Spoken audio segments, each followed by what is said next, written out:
नमस्कार, आपका स्वागत है भारत होम्योपैथी के यूट्यूब चैनल पर। और आज इस वीडियो में 5 तरीके बताने वाला हूं जिनकी मदद से अपने क्रिएटिनिन लेवल को आप कम कर सकते हैं।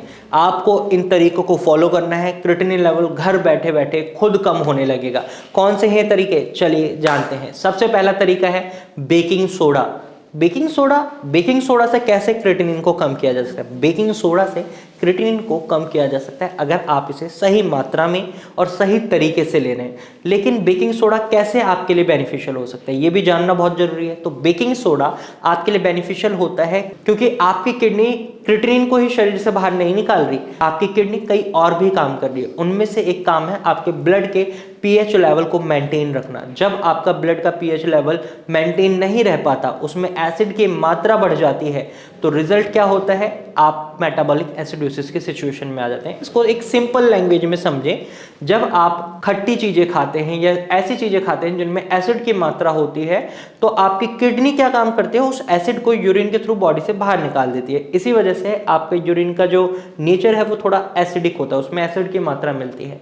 लेकिन जब किडनी सही से काम नहीं कर रही और एसिड बॉडी में जा रहा है, तो वो एसिड क्या होता है? ब्लड में ही फ्लो करता है। और रिजल्ट क्या होता है? ये एसिडिक ब्लड आपकी किडनी को और ज्यादा नुकसान पहुंचाता है। तो ऐसे में इसको बॉडी में ही न्यूट्रलाइज करना सबसे अच्छा ऑप्शन होता है। और बॉडी में न्यूट्रलाइज करने के लिए आप बेकिंग सोडा की मदद ले सकते हैं। आप थोड़ा सा बेकिंग सोडा लें और उसे 1 गिलास पानी में या आधे गिलास पानी में मिलाकर आप पी सकते हैं। इससे आपके जो बॉडी में एसिड बन रहा है वो न्यूट्रलाइज हो सकता है।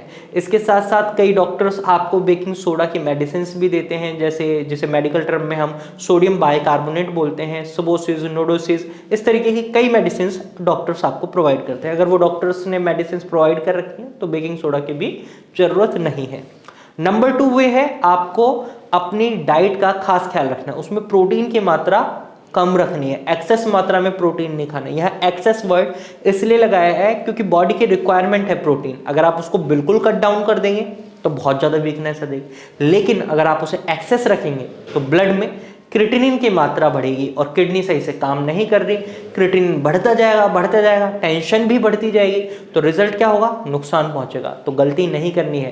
क्या करना है? आपको क्रिएटिनिन की मात्रा को मेंटेन करना है, तो प्रोटीन की मात्रा सीमित रखें, फाइबर की मात्रा बढ़ा दें, रिजल्ट आपको खुद देखने को मिल जाएगा।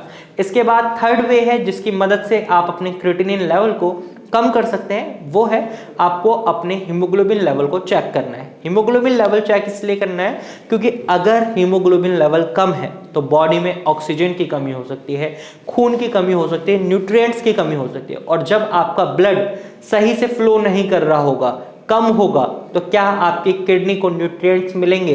क्या आपकी किडनी हेल्दी रह सकती है? नहीं रह सकती। इसलिए हर किडनी रोगी को अपने हीमोग्लोबिन लेवल को मेंटेन रखना बहुत ज़्यादा जरूरी हो जाता है। तो अगर आपका हीमोग्लोबिन लेवल कम है तो उसे मेंटेन करें with the help of doctor और with the help of your diet. आपको डेफिनेटली बहुत अच्छे रिजल्ट्स देखने को मिलेंगे। आपका क्रिएटिनिन धीरे धीरे कम होता हुआ आपको दिखाई देगा। इसके बाद चौथा जो तरीका है वो है लीचिंग प्रोसेस। आपकी किडनी आपके ब्लड से टॉक्सिन्स को बाहर निकालती है, साथ ही साथ मिनरल्स के लेवल को मेंटेन करती है, जैसे पोटेशियम है, फास्फोरस है, कई चीजें हैं जो आपकी किडनी कर रही है। अब किडनी सही से काम नहीं कर रही तो ऐसे में पोटेशियम का लेवल बढ़ सकता है, फास्फोरस का लेवल बढ़ सकता है। जो हम खाना खाते हैं उसमें तो सारी चीजें मिलती हैं हमें। अगर हम कोई सब्जी खा रहे हैं तो उसमें पोटेशियम नहीं होगा ऐसा तो नहीं हो सकता, उसमें होगा, लेकिन उसको कम किया जा सकता है लीचिंग प्रोसेस की मदद से। कैसे? आपको 2 घंटे या 3 घंटे के लिए अपनी सब्जी को काट कर गर्म पानी में छोड़ देना है। इससे क्या होगा? जो भी एक्सेस मात्रा में आपकी सब्जी में मिनरल्स होते हैं वो निकल जाते हैं और आप उस सब्जी को खा सकते हैं, हेल्दी तरीके से खा सकते हैं, और आपके ब्लड में पोटेशियम फास्फोरस की मात्रा भी नहीं बढ़ती। तो लीचिंग प्रोसेस के थ्रू भी आप अपने क्रिएटिनिन को कम कर सकते हैं। अब अगला लास्ट वे जिसकी मदद से आप क्रिएटिनिन लेवल को अपनी बॉडी में कम करेंगे वो है लेस सॉल्ट इनटेक।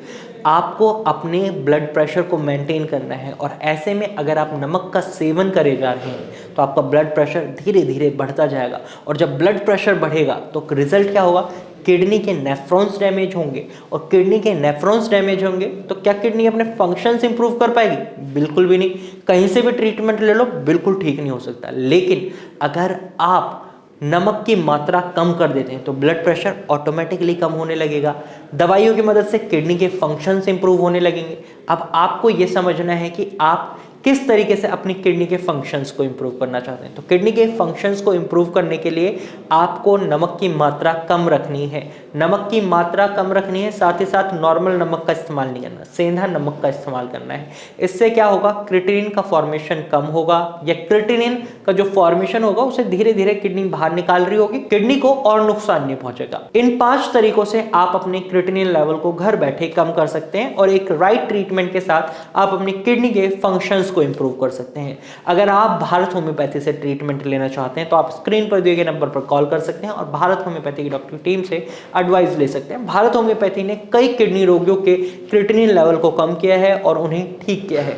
तो आज की वीडियो में सिर्फ इतना ही। अगर आपको ये जानकारी पसंद आई है तो वीडियो को लाइक और शेयर जरूर कीजिएगा और ऐसे ही इंफॉर्मेटिव वीडियोस के लिए हमारे चैनल को अभी सब्सक्राइब कर लीजिएगा, क्योंकि हर हफ्ते हम किडनी से संबंधित एक वीडियो लेकर आते हैं जो आपके लिए बहुत ही बेनिफिशियल हो सकती है। Thank you for watching.